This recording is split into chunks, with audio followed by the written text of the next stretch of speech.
سمجھ جاتی ہیں، میں جبین بھی ایسی تھی، وہ بہت ذہین، بہت لائق تھی، ذہین اتنی کہ جو چیزیں ایک بار دیکھتی اسے حفظ ہو جاتی۔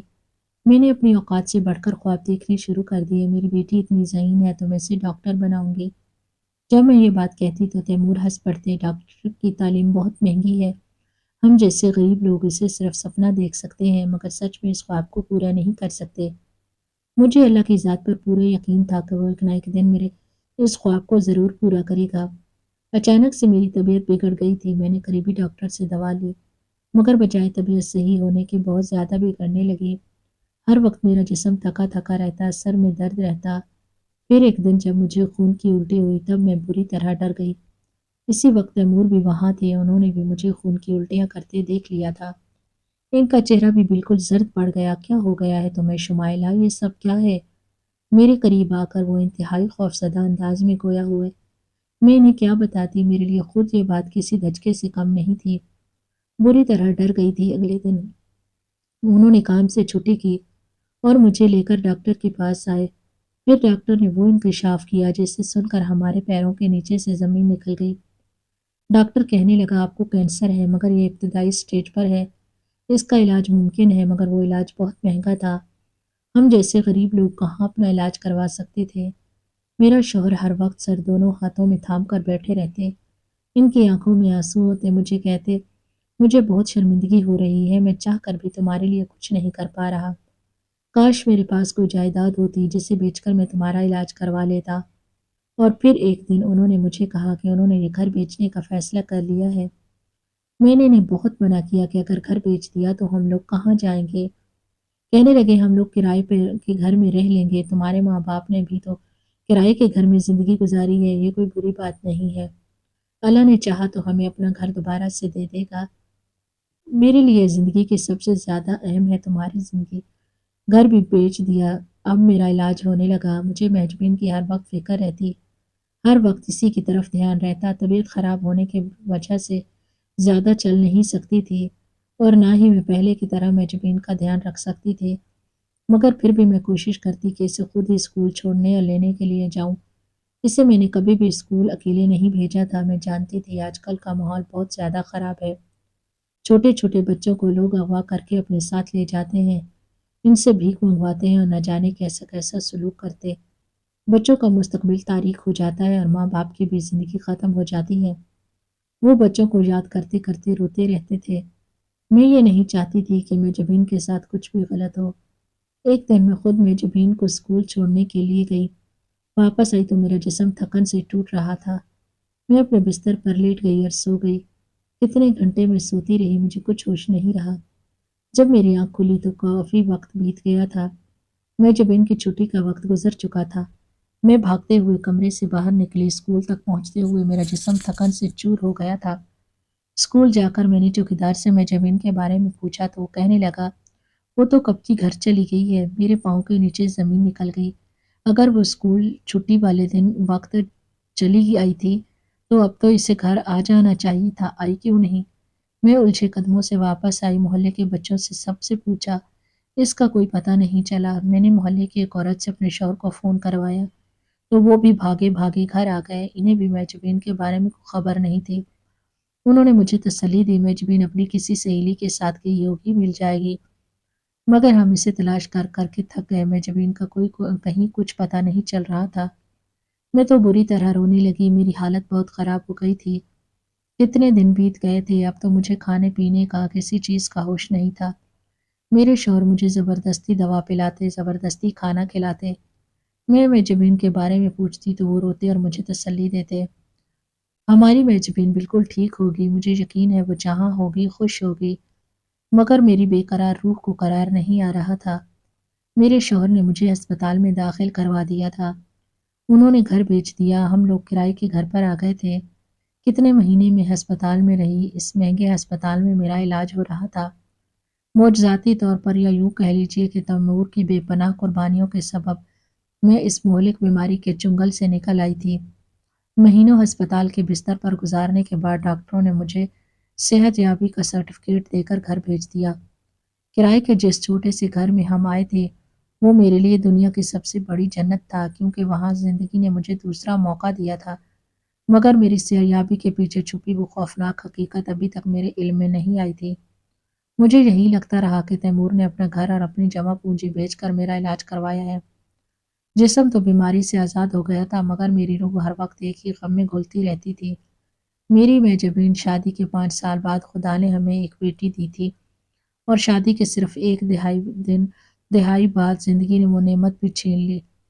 میں دن رات اپنی بیٹی کو یاد کرتی رہتی۔ وہ آخری دن جب میں تھکاوٹ سے چور ہو کر سو گئی تھی اور اس کی چھٹی کا وقت گزر گیا تھا، وہ منظر میری آنکھوں سے ہٹتا ہی نہیں تھا۔ ہر لمحہ یہ خیال مجھے کچوکے لگاتا کہ شاید میری کوتاہی نے میری بیٹی کو مجھ سے دور کر دیا۔ تیمور مجھے ہر وقت تسلی دیتا، ہاتھ پکڑ کر کہتا، شمائلہ تم ٹھیک ہو، اب ہمیں مزید محنت کرتی ہے، اللہ نے چاہا تو معجبین کو بھی ڈھونڈ لیں گے۔ ابھی ہماری زندگی نے غم کے ان گہرے بادلوں سے نکلنے کی ابتدا ہی کی تھی کہ قسمت نے ایک اور وار کر دیا۔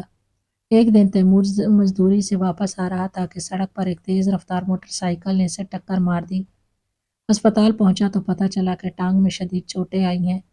ڈاکٹرز نے آپریشن کے بعد بتایا کہ اسے اپنی ٹوٹی ہوئی ٹانگ کے ساتھ طویل عرصے تک بستر پر رہنا پڑے گا، اور شاید وہ پہلے کی طرح محنت مشقت کام کرنے سے قاصر ہو جائے۔ میں پہلے ہی کمزور تھی، اور اب یہ نئی مصیبت، تیمور کی سیریابی اور گھر کا راشن، دونوں میری ذمہ داری بن گئے تھے۔ اس وقت میری آنکھوں میں صرف میری ماں کا بے بسی کا منظر گھوم رہا تھا۔ آج وہی ہاتھ جوڑنے کی باری میری تھی۔ میں نے عزم کیا کہ حالات کو اپنے اوپر حاوی نہیں ہونے دوں گی۔ تیمور کی دیکھ بھال کے لیے اسے گھر چھوڑ کر میں نے کام کی تلاش شروع کر دی۔ میرے پاس کوئی ہنر نہیں تھا سوائے لوگوں کے کپڑے سلائی کرنے کے، مگر اس وقت کپڑے سلائی کرنے کا وقت نہیں تھا، مجھے فوری اور مسلسل آمدنی کی ضرورت تھی۔ ایک جاننے والی نے بتایا کہ شہر کے پوش علاقے میں ایک بڑے بزنس مین کے گھر کام والی کی ضرورت ہے۔ میں نے فوراً درخواست دی اور کام پر لگ گئی۔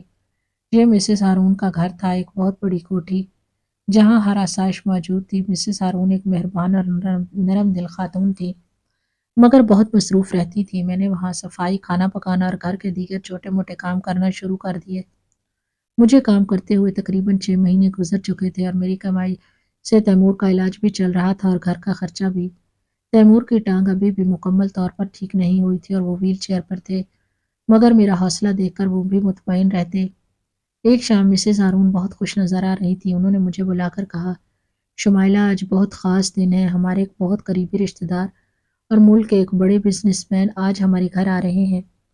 وہ خاندانی بہت امیر ہے اور بہت عرصے بعد ان کا آنا ہو رہا ہے۔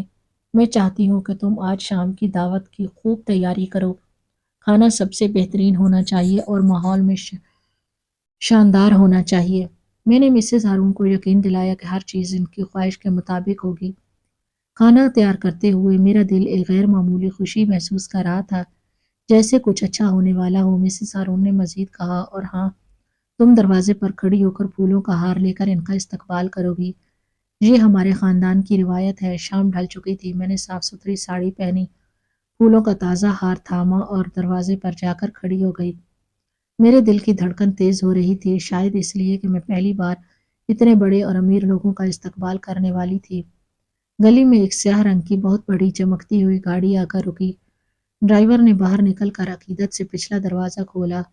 پہلے گاڑی سے ایک درمیانی عمر کے خوش پوش شخص نے باہر نکلے، پھر ان کی اہلیہ جو نہایت باوقار لگ رہی تھی، اور پھر گاڑی سے ایک نوجوان لڑکی باہر نکلی۔ اس لڑکی کو دیکھتے ہی میرے ہاتھوں سے پھولوں کا ہار زمین پر گر گیا۔ دنیا کی ساری آوازیں اچانک میرے لیے خاموش ہو گئی۔ میرے کانوں میں صرف میری اپنی دھڑکن کی گونج رہی تھی۔ سالوں، دن، مہینے، ہفتے، ہر چیز ایک لمحے میں مٹ گئی۔ وہ لڑکی کوئی اور نہیں تھی، وہ میری معجبین تھی۔ میں بے یقینی کی حالت میں اسے دیکھتی رہی۔ میری ذہن نے مجھے جھٹکا دیا، اتنے امیر خاندان میں میری کھوئی ہوئی بیٹی کیسے ہو سکتی ہے؟ مگر دل اور آنکھیں گواہی دے رہے تھے۔ اگرچہ سالوں کا عرصہ گزر چکا تھا، اس کا بچپن کا چہرہ بدل چکا تھا، مگر میں اپنی بیٹی کو کیسے نہیں پہچانتی۔ اس کے ہونٹ کے اوپر تل بالکل میری طرح، اس کی آنکھیں بڑی اور معصوم جو میری آنکھوں کی ہو بہو نقل تھی، اس کے بال گھنے اور سیاہ جو بالکل مجھ پر گئے تھے، اور اس کی اٹھی ہوئی ناک جو ہو بہو تیمور کی ناک کی طرح تھی۔ میرے اندر کی ممتا نے ایک چیخ ماری، مگر میرا گلا گھٹ گیا تھا۔ میں بے حرکت کھڑی سے دیکھتی رہی۔ اس کا لباس، اس کا انداز، اس کی چال، ہر چیز ایک امیر زادی کی طرح تھی، مگر روح تو میری تھی۔ وہ لڑکی میری محجبین آگے بڑھی، وہ دروازے پر مجھ سے تقریباً 2 فٹ کے فاصلے پر آ کر رکی۔ اس نے مجھے دیکھا، اس کی آنکھوں میں پہلے ایک بے نیازی تھی مگر پھر اس کی نگاہیں میرے چہرے پر جم گئیں۔ میں نے اس کی آنکھوں میں ایک شناسائی کی رمق دیکھی، جیسے برسوں کی دھند کے بعد کوئی پرانا نقش ابھر آیا ہو۔ شاید اس نے بھی مجھے پہچان لیا تھا یا کم از کم یہ احساس کر لیا تھا کہ یہ چہرہ، یہ آنکھیں اس کی یادوں میں کہیں نہ کہیں موجود ہے۔ میں نے اپنا ہاتھ اس کی طرف بڑھانا چاہا، اس سے آواز دینا چاہی، مگر میرے منہ سے کوئی لفظ نہیں نکلا۔ اس سے پہلے کہ میں کچھ کر پاتی، امیر بزنس مین نے اپنی بیٹی کو آہستہ سے آگے بڑھنے کا اشارہ کیا اور وہ مجھ سے بات کیے بغیر آگے چلی گئی۔ اس کے میرے پاس سے گزرتے ہی میرا وجود ڈھہ گیا، میرے حواس نے میرا ساتھ چھوڑ دیا اور میں شدت جذبات کے بوجھ تلے زمین پر گر کر بے ہوش ہو گئی تھی۔ جب مجھے ہوش آیا تو میں کسی ہسپتال کے کمرے میں تھی۔ کمرے میں صرف ایک بیڈ، سفید چادریں اور دوائیوں کی ہلکی سی بو تھی۔ مسز ہارون میری چارپائی کے پاس بیٹھی ہوئی تھی، ان کے چہرے پر پریشانی کے آثار تھے۔ انہوں نے میرا ہاتھ تھام کر تشویش سے پوچھا، شمائلہ تم ٹھیک ہو؟ تم اچانک دروازے پر کیوں گر گئی؟ کیا ہوا تھا تمہیں؟ میں روتے روتے مسز ہارون کی طرف مڑی، میری آنسو کسی سیلاب کی طرح بہہ نکلے اور میں نے ہکلاتے ہوئے ان سے کہا، مالکن وہ لڑکی جس کا میں نے ہار لے کر استقبال کیا تھا، وہ میری بیٹی تھی محجبین۔ مسز ہارون حیرت اور سے میری طرف دیکھنے لگی، وہ بہت نرمی سے بولی، شمائلہ تمہیں کچھ غلط فہمی ہوئی ہے، وہ میاں فیروز کی بیٹی ہے اور میاں فیروز ملک کے سب سے بڑے بزنس مینوں میں سے ہیں، اور وہ ان کی اہلیہ ایک عرصے سے بے اولاد تھے اور انہوں نے اسے گود لیا تھا۔ یہ سب سالوں پہلے کی بات ہے، وہ بہت امیر ہیں، وہ تمہاری بیٹی کیسے ہو سکتی ہے؟ میں نے روتے ہوئے تمام تر حقارت اور تذلیل کو نظر انداز کرتے ہوئے انہیں پوری بات بتائی۔ وہ مجھ سے کھو گئی تھی، اسکول سے لاپتہ ہو گئی تھی۔ میں جانتی ہوں مالکن، میں نے اسے جنم دیا ہے، اس کی ہر نشانی مجھ پر اور اس کے باپ پر گئی ہے۔ میری ممتا جھوٹ نہیں بول سکتی۔ مسز ہارون خاموش ہو گئی۔ میری حالت دیکھ کر انہیں یقین آ رہا تھا کہ میں جھوٹ نہیں بول رہی، مگر عقل اور حقیقت انہیں یہ بات ماننے سے روک رہی تھی۔ انہوں نے مجھے سکون بخشنے کی کوشش کی اور کہا کہ وہ تیمور کو بلا رہی ہیں۔ تھوڑی دیر بعد تیمور ویل چیئر پر کمرے میں داخل ہوئے۔ مسز ہارون کو کمرے میں چھوڑ کر باہر چلی گئی تاکہ ہم دونوں تنہائی میں بات کر سکیں۔ تیمور نے میری حالت دیکھی تو اس کی آنکھوں میں بھی آنسو آ گئے۔ میں نے اس کا ہاتھ زور سے پکڑ لی اور شدت سے پوچھا، تیمور خدا کے واسطے سچ بتاؤ، میں جبین کھوئی نہیں تھی نا؟ تم نے اسے کسی کو دیا تھا نا؟ وہ بزنس مین فیروز کا بیٹا ہے، میں نے اسے آج اس کے گھر دیکھا۔ سچ بتاؤ، تم نے کیا کیا تھا میری بیٹی کے ساتھ؟ تیمور کا چہرہ زرد پڑ گیا، اس کی آنکھوں سے آنسو بہنے لگے۔ اس نے اپنا سر نیچے جھکا لیا جیسے وہ میرے سامنے شرمندہ تھا۔ شمائلہ، اس کی آواز بھرائی ہوئی تھی، مجھے معاف کر دو میری رانی، میری محبت میں تمہیں بتا نہیں پایا۔ اس دن جب ہم ہسپتال میں تھے اور ڈاکٹر نے کہا تھا کہ اگر تمہارا علاج نہ ہوا تو تم ہمیں چھوڑ جاؤ گی، تو میں بالکل ٹوٹ گیا تھا۔ اس نے گہری سانس لی اور اپنی کہانی شروع کی۔ مجھے ہر وقت یہی فکر کھائے جا رہی تھی کہ میں تمہارا کیسے علاج کرواؤں۔ تم میرے پاس گھر تھا نہ پیسے۔ جب میں نے مایوس ہو کر ڈاکٹر سے کہا کہ میرا بس نہیں چلتا، تو ڈاکٹر نے مجھے ایک نجی بزنس مین میاں فیروز کے بارے میں بتایا۔ انہوں نے کہا کہ میاں فیروز اور ان کی اہلیہ برسوں سے بے اولاد ہیں اور کسی غریب خاندان سے ایک صحت مند بچی کو قانونی طور پر گود لینے کی کوشش کر رہے ہیں۔ میں نے شروع میں اس خیال کو جھٹک دیا، مگر پھر میں نے تمہارے درد کو دیکھا۔ جب تمہیں خون کی الٹیاں ہوتی تھی تو میری جان نکل جاتی تھی۔ میرے پاس تمہاری زندگی بچانے کا کوئی راستہ نہیں تھا۔ میں رات بھر سوچتا رہا، روتا رہا۔ پھر اگلے دن میں میاں فیروز سے ملا۔ تیمور کی آواز اب کانپ رہی تھی۔ میں نے انہیں اپنی تمہاری ساری بیماری کے بارے میں بتایا اور انہیں محجبین کے بارے میں بھی بتایا۔ وہ بہت شریف آدمی تھے، انہوں نے مجھ سے کہا وہ مجھے قانونی طور پر گود لینے کے عمل سے گزاریں گے تاکہ مستقبل میں کوئی مسئلہ نہ ہو۔ انہوں نے وعدہ کیا کہ وہ میری بیٹی کو اپنا نام دیں گے، اسے شہزادیوں کی طرح رکھیں گے، اسے بہترین تعلیم دیں گے تاکہ وہ اپنا اور ہمارا خواب پورا کرے، اور بدلے میں انہوں نے میرے علاج کا پورا خرچہ اٹھانے کی حامی بھری۔ انہوں نے ہسپتال کو ایڈوانس میں پوری رقم دی، اس شرط پر کہ وہ یہ سب خفیہ رکھیں گے تاکہ تم اور تمہاری بیٹی کبھی ایک دوسرے کی تلاش میں پریشان نہ ہو۔ میری آنکھوں کے سامنے اندھیرا چھا گیا۔ یہ تھی میری زندگی کے دوسرے موقع کی قیمت۔ میری بیٹی، میرے دل کا ٹکڑا، تیمور نے مجھے اس لیے بچایا تھا کہ میری بیٹی کی جگہ ان امیر لوگوں کی گود میں ہو۔ تم نے ایسا کیسے کیا تیمور؟ میں نے ٹوٹے ہوئے لہجے میں پوچھا۔ اولاد چھین کر کون ماں کی زندگی بچاتا ہے؟ میں تو ہر لمحہ مر رہی تھی اسے یاد کر کے۔ تم نے ایک ماں کو دھوکے میں رکھا، میں نے تمہارے بغیر جینے کا تصور نہیں کیا تھا شمائلہ۔ میں نے سوچا اگر تم چلی گئی تو میں جی نہیں پاؤں گا۔ ایک ماں ہونا ایک بہت بڑی حقیقت ہے، مگر ایک انسان کا زندہ رہنا بھی ضروری تھا۔ میں نے تمہیں بچا لیا اور ہماری بیٹی کو ایک بہتر زندگی دی۔ وہ آج جس مقام پر ہے ہم اسے کبھی نہیں دے سکتے تھے۔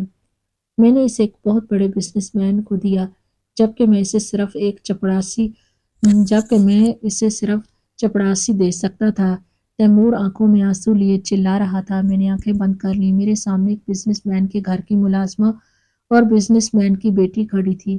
اب کیا ہوگا تیمور؟ میں نے بمشکل پوچھا۔ تیمور نے کہا میں نہیں جانتا۔ اب جب کہ تم نے اسے دیکھ لیا ہے میں تم سے کچھ چھپا نہیں سکتا۔